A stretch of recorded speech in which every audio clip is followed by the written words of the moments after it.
দাসপুর থানার দামোদরপুর গ্রামে নতুন বাড়ির ভিত খুলতে গিয়ে চাঞ্চল্যকর আবিষ্কার। মাটির নিচে মিলল এক প্রাচীন শিলাখণ্ড, যা স্থানীয়দের মতে বিষ্ণু দেবতার প্রাচীন মূর্তি। ঘটনাটি ঘটেছে দামোদরপুর গ্রামে। গ্রামের বাসিন্দা তপন পাত্রের নতুন বাড়ি নির্মাণের জন্য ভিত খোঁড়ার কাজ চলছিল। বাড়ির যে জায়গায় দীর্ঘদিন ধরে একটি তুলসী মঞ্চ ছিল, সেই স্থানেই মাটির তলা থেকে উদ্ধার হয়েছে এই শিলাখণ্ডটি। বিষয়টি জানাজানি হতেই এলাকায় কৌতূহল ও ভক্তির আবহ ছড়িয়ে পড়েছে। খবর পেয়ে গ্রামের পুরোহিত ঘটনাস্থলে এসে শিলাটি পর্যবেক্ষণ করেন। তাঁর মতে এটি নিছক সাধারণ কোনো পাথর নয়, বরং বহু প্রাচীন বিষ্ণু দেবতার প্রতিমূর্তি হতে পারে। শিলার গায়ে খোদাইয়ের চিহ্ন ও গঠন দেখে তিনি এমনটাই অনুমান করছেন। এই আবিষ্কারের খবর ছড়িয়ে পড়তেই আশপাশের গ্রাম থেকে মানুষ ভিড় জমাতে শুরু করেন। অনেকেই একে অলৌকিক ঘটনা হিসেবে দেখছেন। আপাতত শিলাটি নিরাপদ স্থানে রেখে গ্রামের মানুষ পরবর্তী সিদ্ধান্ত নেওয়ার কথা ভাবছেন। উল্লেখ্য, দাসপুর থানা এলাকা ইতিহাস ও লোকবিশ্বাসে সমৃদ্ধ।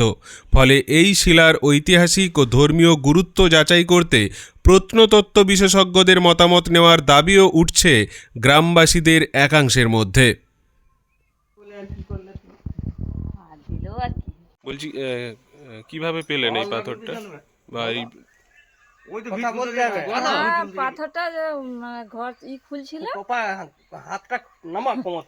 বলুন, আপনার মতো করে আপনি স্বাভাবিকভাবে বলুন। মানে আপনারা তো দেবতা বলছেন, যাই হোক, মানে পাথরের একটা বলছি। এবার আমরা দেখাচ্ছিলাম বাবুন টাবুনকে, বলছে দেবতা বলেই বলছে, বিষ্ণু বিষ্ণু ঠাকুর বলে বলছে।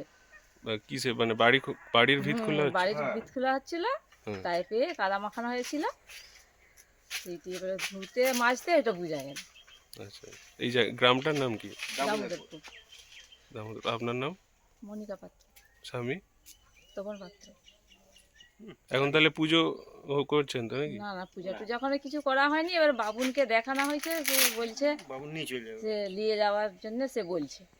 বিষ্ণু ঠাকুর তো মেয়েদের জল, নামটা কি?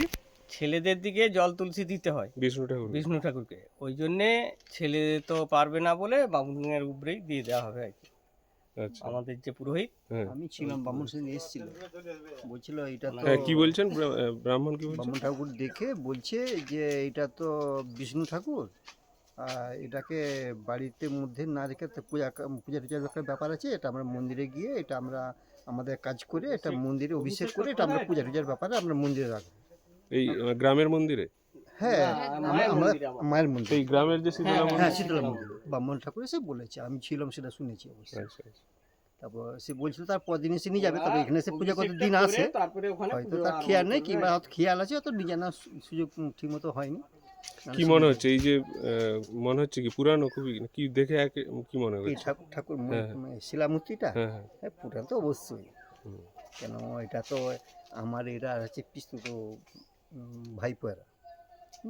এটা এখানে বাড়ি এখানে থাকেনি, বাড়িটা ছিল এইখানে, এই যে সরাসরি বাড়িটা ছিল, ওই যে একটা খামারই ছিল, ওই যে আমরা কখনো দেখিনি কিংবা আমার বাবাও দেখেনি, কিন্তু এখন ওরা বাড়ি করে ভিত খুলতে গিয়ে ওটা মাটির ভিতরে পেয়েছে। সেটা আমিও সেদিন শুনে, আমি বাবা যখন এলো বলে দেখি চলো, আমিও সেদিন তখন এলাম, বলে এসে আমি তাহলে দেখি ব্যাপারটা, দেখলাম যে ওই জিনিসটা।